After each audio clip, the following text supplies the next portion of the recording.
बोली वृंदावन बिहारी लाल की जय। संसार में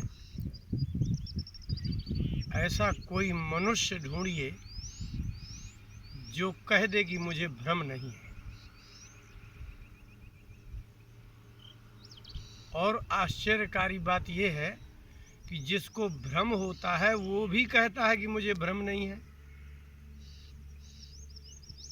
भ्रम का मतलब क्या है?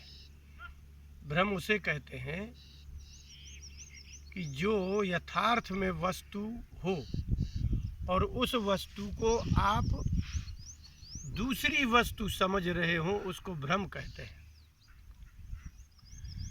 जैसे सायंकाल का समय हो अथवा प्रातः काल का समय हो, पूर्ण अंधेरा ना हो और पूर्ण प्रकाश ना हो, उसमें अगर रस्सी पड़ी होगी तो उस रस्सी को देख करके जो आपको सांप का भ्रम हो जाए, आपको लगने लगे कि ये सांप है, तो आप आश्चर्य करेंगे कि जैसे ही आपके मन में ये लगेगा कि सांप है तो आप दौड़ेंगे भी।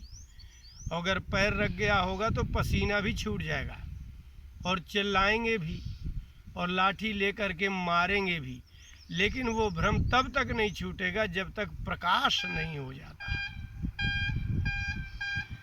इस प्रसंग को रामचरितमानस में देखने योग्य है। रामचरितमानस के बाल कांड के 125वें दोहे की पहली चौपाई। पार्वती जी ने शिव जी से प्रश्न किया कि भगवान, प्रश्न तो पूर्व जन्म वाला ही है कि क्या भगवान है तो साधारण मनुष्य की तरह रोते गाते और दुखी होते हैं, बिलखते हैं।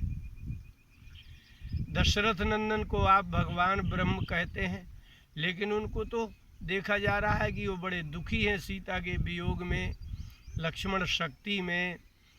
तो ऐसी स्थिति में कैसे ये बात बैठे कि वो भगवान है? क्योंकि जो भगवान के लक्षण हैं वो ये है कि वो निरीह है, कामनाहीन है और निर्मम है। उनको किसी पदार्थ में ममता नहीं है, निर्मोही है। जितने जितने निर लगते हैं सब उनमें है। वो निर्गुण हैं, निर्विकार हैं। ये सारे गुण भगवान में देखे जाते हैं, लेकिन यहाँ तो प्रत्यक्ष में जब वो आए तो विपरीत दिखने लगे गुण। तो शिव जी ने कहा, हाँ, अब आपको कैसा लग रहा है? बोले, हमको लग रहा है वो मनुष्य है। अभी आपने देखा होगा कि अभी बहुत लोग राम जी के विषय में बहुत उल्टा सीधा बोल रहे हैं। नेता भी बोल रहे हैं, जनता भी बोल रही है, लेकिन किसी महात्मा जो सच्चे संत हैं वो बिल्कुल चुप्पी साधे बैठे हैं। वो जानते हैं, क्या जानते हैं? जो शंकर जी कह रहे हैं। शंकर जी ने कहा कि पार्वती, वास्तव में निज भ्रम नहीं समझहि अज्ञानी, प्रभु पर मोह धरहि जड़ प्राणी। इस चौपाई को आप देखेंगे तो समझ में आएगा। अज्ञानी की सबसे पहली पहचान है कि उसको अपना भ्रम पता नहीं चलता कि मैं भ्रांत हूँ। वो अपने भ्रम को ही सत्य मान करके तो युद्ध करता है। उसको लगता है कि ये सत्य है, इसलिए तो वो लड़ता है, इसलिए तो कहता है ये मेरा है और किसी का है ही नहीं। निज भ्रम नहीं समझहि अज्ञानी, जो जड़ प्राणी है। अच्छा, भगवान की चर्चा करता ही कौन है? मनुष्य के अतिरिक्त कौन करता है भगवान की चर्चा? और मनुष्य ही भ्रांत चित्त है, उसका चित्त भ्रांत है। वो रामचरितमानस पढ़े, गीता पढ़े, भागवत पढ़े, प्रवचन सुने, लेकिन उसको ये विश्वास नहीं होता। तो जब वो तर्क करता है कि अच्छा बताइए रामचरितमानस में ऐसा क्यों कहा गया है, क्यों का जब आपको प्रश्न उठता है, इसका मतलब है कि आपको भ्रम है। यदि सत्य में भ्रम नहीं होगा तो आपको सत्य पता चलेगा, और सत्य पता चलेगा तो आप कैसे कह सकते हैं कि क्यों का तो प्रश्न सत्य में होता ही नहीं है। ये सत्य है, लेकिन फिर इसके बाद आप कैसे कह सकते हैं कि ये क्यों सत्य है? उपनिषदों में कहा, धुंधकारी के तर जाने के बाद सूत जी ने कहा, व्यास जी ने कहा, सब ने एक ही बात कही कि भिद्यते हृदय ग्रंथिश्छिद्यन्ते सर्व संशयाः क्षीयन्ते चास्य कर्माणि तस्मिन् दृष्टे परावरे। ये उपनिषद का मंत्र है जो व्यास जी ने कहा है कि तस्मिन् दृष्टे परावरे, उस पर, इस संसार से परे जो सर्वेश्वर है, सर्वेश है, उसको एक बार आपको समझ में आ जाएगा तो छिद्यन्ते भिद्यन्ते ये धातुओं का प्रयोग किया है। भिद्यते हृदय ग्रंथि, हृदय की जो ग्रंथि है भ्रम की वो नष्ट हो जाएगी। और छिद्यन्ते सर्व संशया, जितने आपको बार बार क्यों, कैसे, कहाँ, कब, ये चारों प्रकार के शब्द नष्ट हो जाएंगे। संशय जिसको होता है वो इन चार शब्दों का प्रयोग करता है, क्यों, और फिर कहेगा कैसे, फिर कहेगा कब, और फिर कहेगा कहाँ। जब ये तर्क करता है और गुरु के प्रति श्रद्धा रखता है तब उसको चारों प्रश्नों का उत्तर मिल जाता है। लेकिन शंकर जी ने कहा, पार्वती, अज्ञानी की सबसे बड़ी विशेषता ये है कि जो उसको प्रभु पर मोह धरहि जड़ प्राणी, धरहि लिखा है, उस व्यक्ति को मोह होता है और जड़ बुद्धि का होता है, वह मनुष्य सीधा अपनी बुद्धि का आरोप प्रभु पर धरहि, भगवान पर रख देते हैं। जैसे उनको अपने पिता पर श्रद्धा नहीं है, पिता से तर्क करता है, भाई पर श्रद्धा नहीं है, समाज पर श्रद्धा नहीं है, वहाँ क्यों और कैसे का प्रश्न करता है, वही जैसा का तैसा अज्ञान भगवान पर रख देता है। उनको जैसा मनुष्य ही मान लेता है, अपने जैसा ही मनुष्य मान लेता है। मैं जैसे उसको लोभ होने पर लगता है, जैसे उसको काम क्रोध जगने पर लगता है, ठीक इसी प्रकार से वो भगवान पर धरहि लिखा है, प्रभु पर मोह धरहि। जो मोह रहेगा वो जाकर के उस पर रख देगा तो कह देंगे कि राम जी ने बाली को क्यों मारा इत्यादि। शूर्पणखा की नाक क्यों काटी, ये आपने जाने बिना, बिना श्रद्धा के कहा। इसलिए शंकर जी ने कहा, पार्वती तुम तो ऐसी नहीं हो, लेकिन तुमने जो प्रश्न किया है ये जड़ प्राणी और अज्ञानी का स्वरूप है। अज्ञानी का पहला स्वरूप भ्रम को सत्य मानता है। भ्रम को कैसा सत्य मानता है? जैसे आप संसार में देख रहे होंगे कि किसी के घर में कन्या पैदा होती है, माता पिता का सबसे पहले भ्रम है कि ये हमारी है। कन्या आपकी हो ही नहीं सकती, वो तो दूसरे की पत्नी आपके यहाँ जन्म लेकर बैठी है और उसको आप पालन पोषण करके और आप किसी और को दे देंगे, वो आपकी है ही नहीं है। और वह अपने पति की होगी, वो जाकर के पति से मोह करेगी, फिर उससे संतान होगी तो संतान से मोह करेगी, आपसे मोह क्यों करेगी? आने वाले समय में जो कन्या आपसे मोह से परे हो जाएगी, मोह का त्याग कर देगी, उसको आप अपना कहते हैं। अब ये भ्रम नहीं है तो क्या है? आपके घर में पुत्र होता है, अब वो पुत्र भी किसी का पति जन्मा हुआ है, कोई कन्या आएगी और उसको पति बना लेगी, बस आपसे उसका मोह समाप्त हो जाएगा। इसको कहते हैं मोह का धरना। आपके पुत्र के प्रति और पुत्री के प्रति जो आपको मोह है कि ये मेरा है, ये मोह ही तो आप उठा करके कहाँ रख देते हैं? पुत्र और पुत्री में। आने वाले समय में जब उनका विवाह हो जाता है और वो किसी और से मोहित हो जाते हैं, तब आप रोते हैं, चिल्लाते हैं। ऐसे ही आप अपने जैसा ही तो भगवान को समझते हैं। भगवान मनुष्य जैसे नहीं है। भागवत में तो कितनी जगह लिखा है, कारण मानुषः गूढ़ा कपट मानुषः, भगवान मनुष्य बन करके आते हैं और आपके जैसी चित्त वृत्ति के क्रिया करते हैं। भगवान कृष्ण को दशम स्कंद में ब्रह्मा जी ने कहा कि ग्राम्य ही समम ग्राम्य वदीश चेष्टिता। भगवान है वो, लेकिन ग्राम्य ही समम, वो गोवर्धन पर्वत उठा सकते हैं, अग्नि पी सकते हैं, काली नाग को नाथ सकते हैं, लेकिन वो इतने सामर्थ्यशाली होते हुए भी, समय समय पर ब्रजवासियों को यह दिखाते हुए भी ग्रामीण लोगों के साथ ग्रामीण लोगों जैसे व्यवहार करते हैं। तो क्या कोई विद्वान व्यक्ति किसी मूर्ख के साथ जा रहा है तो क्या विद्वान को मूर्ख ही कह दिया जाए? ये आपका मोह है, इसलिए आपका भ्रम नष्ट नहीं होता है। अब शंकर जी ने कहा कि देखिए, अब ये भ्रम किससे नष्ट होना है? जिस पर आप भ्रम कर रहे हो वही तो भ्रम नष्ट करेंगे। जिस प्रभु पर आप भ्रम कर रहे हैं कि वह राम ने ऐसा क्यों किया, कृष्ण भगवान ने ऐसा क्यों किया, अब वो भगवान ही असभ्रम, ऐसा जो भ्रम होगा तो वो प्रभु की कृपा से ही यह भ्रम नष्ट होगा। उन्होंने कहा कि बहुत विलक्षण बात है, प्रभु पर तो मोह करते ही करते हैं, लेकिन जासु कृपा भ्रम, जिसकी कृपा से भ्रम मिट जाई, भ्रम का नाश होना है, गिरजा सो कृपाल रघुराई।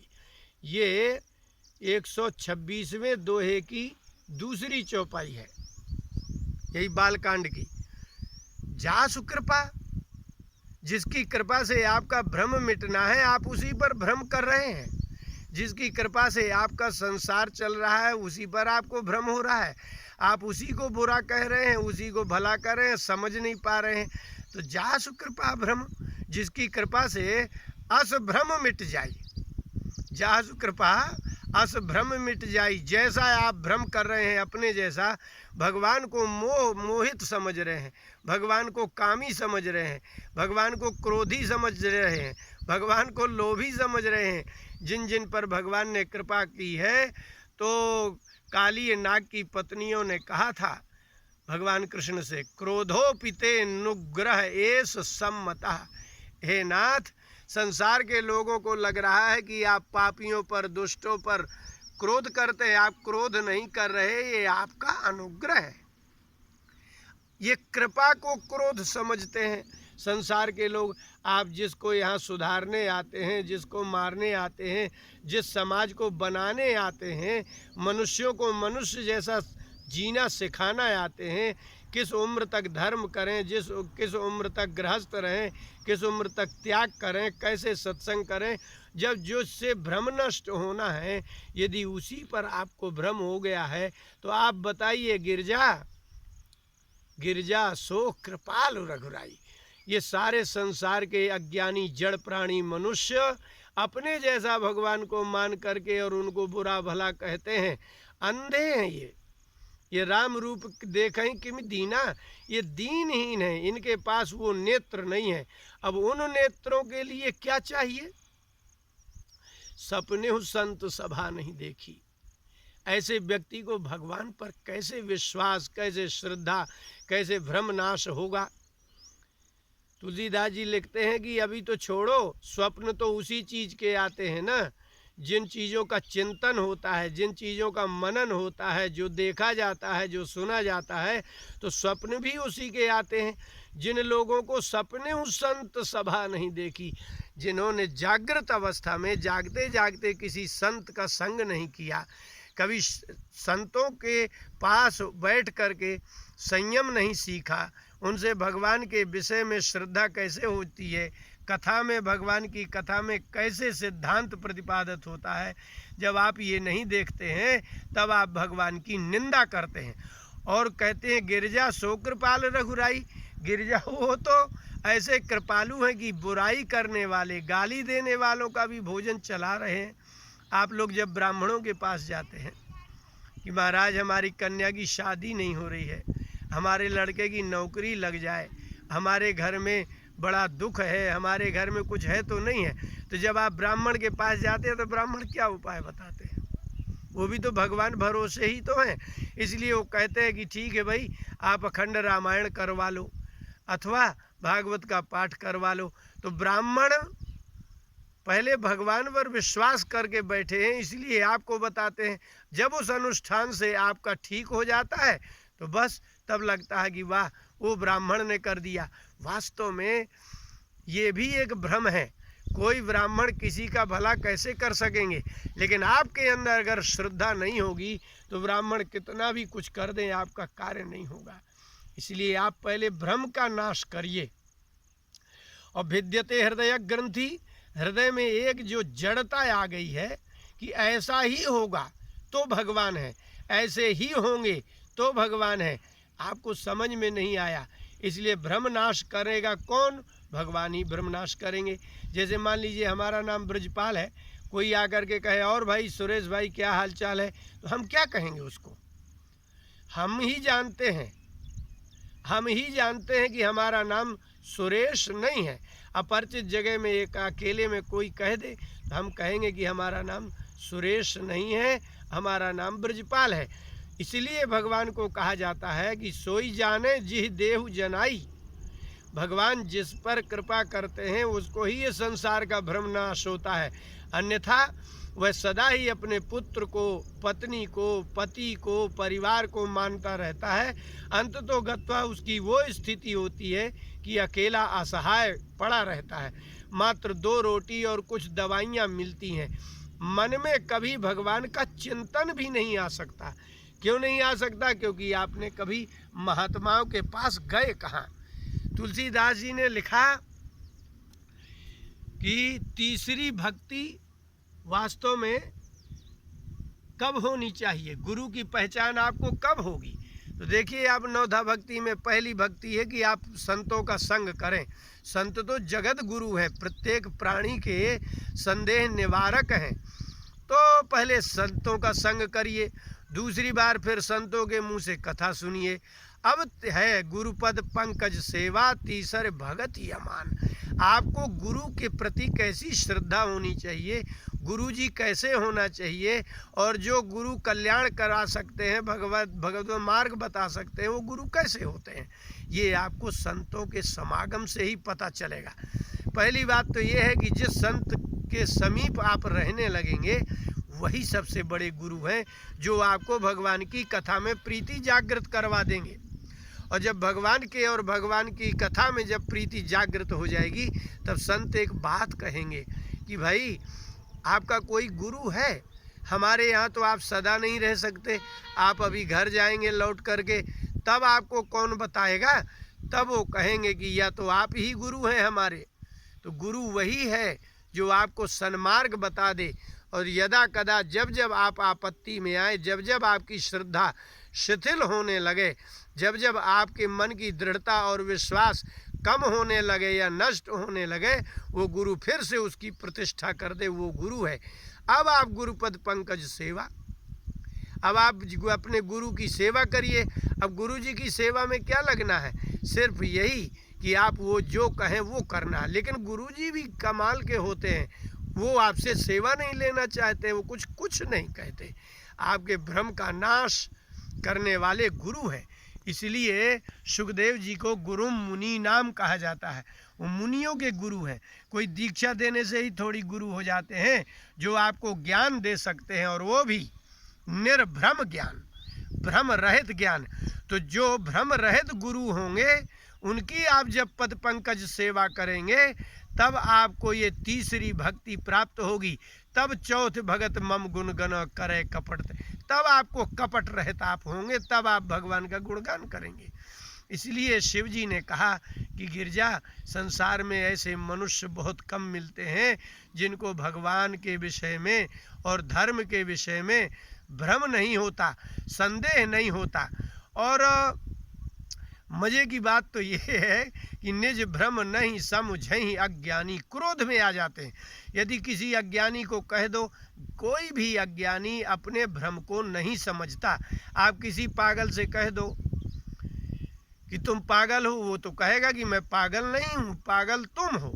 लेकिन जो स्वच्छ और शुद्ध बुद्धि का, व्यवस्थित बुद्धि का है, उसको पता चलता है कि ये पागल है। अज्ञानी का ज्ञान ज्ञानी को होता है, लेकिन अज्ञानी को ये ज्ञान नहीं होता कि ये महापुरुष ज्ञानी है, ये महात्मा है, ये गुरु है। इसलिए भगवान के प्रति कहे जाने वाले कुवाक्य, भगवान की कथा में जो संदेह और धर्म के प्रति जो होने वाला संदेह है, ये जड़ लोग कहलाते हैं। इनको जड़ प्राणी, शिव जी ने कहा कि ये जड़ प्राणी हैं, प्राण मात्र हैं इनके पास। तो प्राण तो पशुओं के होते हैं, जिसके पास धन होता है उसको धनी कहते हैं, और जिसके प्राण होता है उसको प्राणी कहते हैं। तो ये जड़ प्राणी हैं जो प्रभु पर मोह धरहीं। अपने मोह का आरोप उस पर अपने जैसा भगवान को समझने वाला व्यक्ति। अब कोई लोग कहते हैं कि भगवान ने जानकी जी का त्याग कर दिया, वो तो बहुत खराब किया, मैं उनको नहीं मानता। तुम्हारे ना मानने से भगवान की सत्ता नहीं होती। एक श्लोक है, भर्तृहरि जी ने लिखा नीति शास्त्र में कि नोलूकोप्यवलोकते यदि दिवा सूर्यस्य किम दूषणम। यदि उल्लू को दिन में नहीं दिखाई देता है तो क्या ये सूर्य का दोष है? पत्रम नैव यदा करील बिटपे दोषा बसंतस्य किम। यदि करील के पौधे में पत्ते नहीं आते तो इसमें बसंत ऋतु का क्या दोष है? बसंत ऋतु में तो सब में पुष्प और फल आ जाते हैं। और यदि दिन में उल्लू को नहीं दिखता है तो क्या सूर्य को दोष दिया जाता है? धारा नैव पतंती चातक मुखे मेघस्य किम दूषणम। यदि इतनी वर्षा होती है और यदि किसी पपीहा के मुंह में एक बूंद पानी नहीं जाता तो क्या वो मेघ का दोष है? अर्थात भगवान की कथा, भगवान और शास्त्रों का सिद्धांत समझ में नहीं आता तो ये शास्त्रों का और भगवान का दोष नहीं है, ये आपको भ्रम है। इसलिए भ्रम रहित कपट रहित होकर के भगवत धर्म का पालन करें, संत समागम करें, अपने गुरुओं की सेवा करें, और वो भी विज्ञानी पुरुष गुरु होंगे तो आपके भ्रम का नाश कर देंगे। नहीं तो आप जड़ प्राणी हैं, और जैसे संसार में पशु पैदा होकर के खाता है, पीता है, युवा अवस्था को प्राप्त होता है, संतान उत्पन्न करके वृद्धावस्था को होकर के खाते पीते मर जाता है, इसी को जड़ प्राणी कहते हैं। यदि मनुष्य भी ऐसा ही भ्रम में जीवन जीता है तो इसी से संसार में पुनरागमन होता है, आवागमन होता रहता है। इसलिए अभी भी समय है, अभी भी विद्वान महापुरुषों की शरण में जा कर के भगवान के विषय में जान लीजिए कि भ्रम आपको है। भगवान तो कल भी भगवान थे, आज भी भगवान हैं, आगे भी भगवान ही रहेंगे।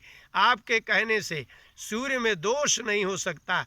आपकी उलूक दृष्टि है, आपको अंधेरे में दिखता है, सूर्य के प्रकाश को सहन करने की क्षमता आपके नेत्रों में नहीं है। इसलिए बिना सत्संग के विवेक होने वाला नहीं है।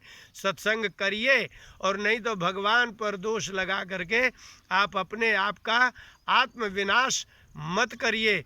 बुद्धि को मनुष्य के जैसे रखिए और शास्त्रीय और भगवत धर्म को स्वीकार करिए और आनंद में मनुष्य जीवन व्यतीत कीजिए। बोले वृंदावन बिहारी लाल की जय।